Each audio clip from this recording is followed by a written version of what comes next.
Yeah, it was obviously a tough first half for us.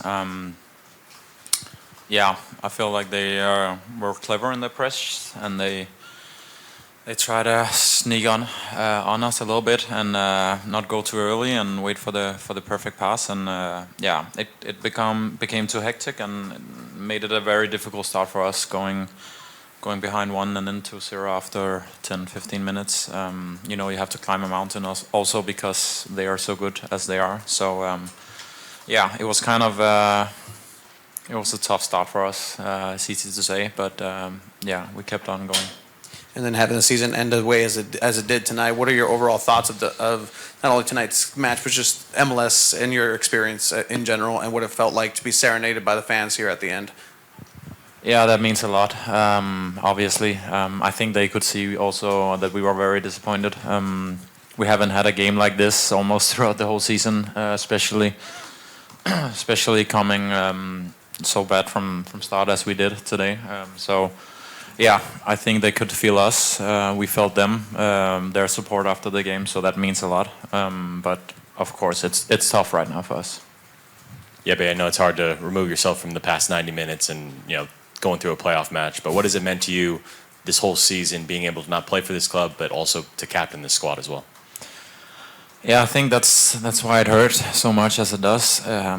It's been a fairy tale season for all of us, both all of us in the club, but also everybody around the club and supporters, staff, everything. Everything has been kind of magical, and you kind of could see the end and dream. So it means we've been doing a lot of things right, but it's also 11 months, and then you're one step away from the goal. So yeah, it's tough. I think we can be proud in a lot of things we've done, and I think we've built something also for the coming seasons. But yeah, that's maybe to reflect on next week, and it's a little bit difficult today. Scott? Yep. How did the way Vancouver approached? They played a really high press on you guys. Maybe one of the stronger ones we've seen you guys go against all season. How did that impact things early on? Yeah, I would say what they did very clever was also on the ball. Some of the other games they have been very good at hitting players in behind, especially the wingers. Today they hit them more wide in the pitch, made a man against our fullback. Surprised us a little bit, and they were very good at going 1 against 1, the two wingers. Yeah, and Cooper's in the middle, extremely very impressive with his pressure and yeah, just his general movement. So yeah, they did very well, especially two wingers and Cooper. So yeah, they played the game well, and when you get in front 2-0 after 10-15 minutes, it's also something that motivates and make you play with more confidence and everything. So yeah, it's for us to kind of get the tempo a little bit down and then regroup and go for it again. But I think also the timing of the 3-0 goal also was tough for us, going with heads down into the locker room in the break. So yeah, tough moments throughout the whole first half. You guys played on Monday. They played on Saturday. Did that play anything in this? No, I think it's enough days to recover, and a game like this, you'll always have that tension and energy, even though you played 1 day or 2 days before. So I don't think so. Karthik? Jeppe, as a captain of this team, what did you say to your teammates after this match was over? Yeah, I think the disappointment kind of shines through everybody when you get in the locker room. For me, it's not the time to shout and kill people and do all this stuff you know you did wrong for a game. I think everybody involved knew what they could do better pretty quickly, but it's more about managing the disappointment on what's been a good season, but now it feels like everything has been lost before the last step.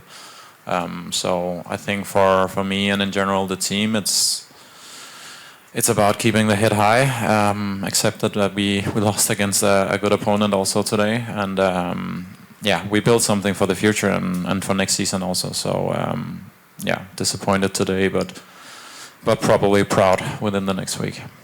Alejandro? Jeppe, we've seen this team in the past stick to the same play style despite being behind on the score.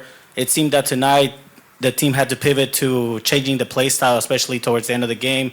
Did that make it a little difficult for you all having to adapt to change the style completely tonight? Yeah, it's well spotted. It was a game where you end up throwing some balls in the air, doing something that may be a little bit uncomfortable for us, that we haven't needed to be dependent on early on the season, and sometimes it creates something, sometimes it makes it difficult, but you gotta give it a shot, especially when we're down one man. You kind of need to do something different. So yeah, you erupt some things and you're maybe not comfortable in it, but if you get something out of it, it can be worth it. And I think even though we got a man down, I don't think we gave up. We tried, we tried what we could, but of course it's difficult. Tom? Their coach said in July, after you guys tore him up 5-3, that his tactic of high pressure was something you guys destroyed. And I'm wondering if you went into this thinking, well, they're not going to fool around with that again, and maybe they surprise you a little. Yeah, I feel like we had a game here at Snapdragon a month or two after, where they did pretty well in their pressure, and it was a more even game. Yeah, sometimes in football it's the split seconds and the decision that makes a play. The way we play with build up and building up from the keeper, which can be risky, is also what we gain from a lot. So we don't mind people going high on us, and pressure is good, but they caught us a few times, and as I said before, when you get behind 2-0 after 10 minutes, yeah, you don't get shaky, but it's in the back of your head that they are feeding off what you're doing. So yeah, you need to be careful. Derek?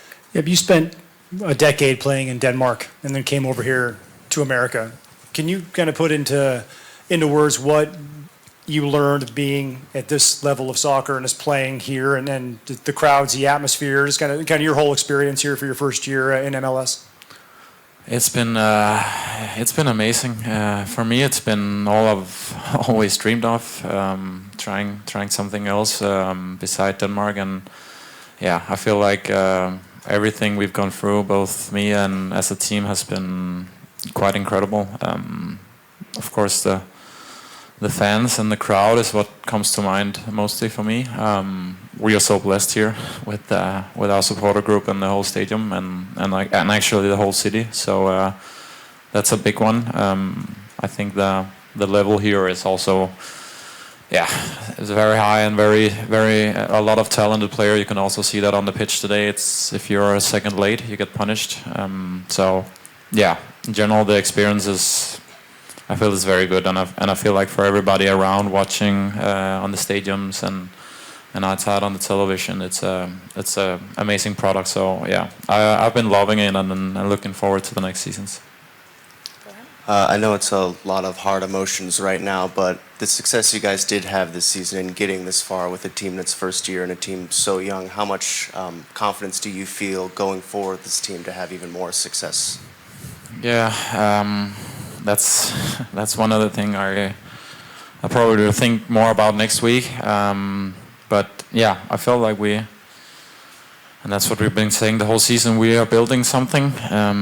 You never know if you'll go all the way through, but I think everybody knows how San Diego FC plays, how we try to do things, what our identity are, and like building something that's very recognizable for people to see and say, hey, we know that team based off how they play and how they act on the pitch. That's something for the future.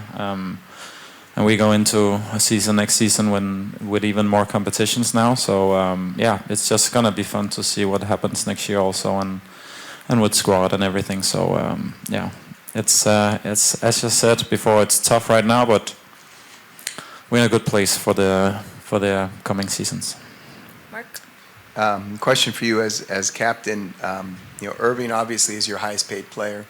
He's the face of the franchise in many respects, and yet he didn't start one playoff game. There was an incident, obviously, that carried on through the playoffs without him starting. How do you think your locker room was able to overcome that? Because that could be a very disruptive thing at a key point of the season.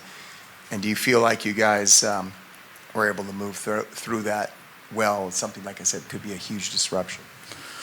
Yeah, I actually think we handled it very good, both internally as a team, but also as a club. I felt like the right decisions was made, and I think we made the club and the culture and everybody involved look better after the 1 or 2 games he was out. And I feel like Chucky has also been understandable, and we've talked to Chucky about it, and I feel for the whole team and for the whole club the process has been good, because we managed to get result also after all the attention and all the talk that was in the media up to the games. So yeah, it kind of answered some question for people, and then we get him back in the squad and make him contribute like he did today with a goal. So we know he's a great player, and we love having him on our team. So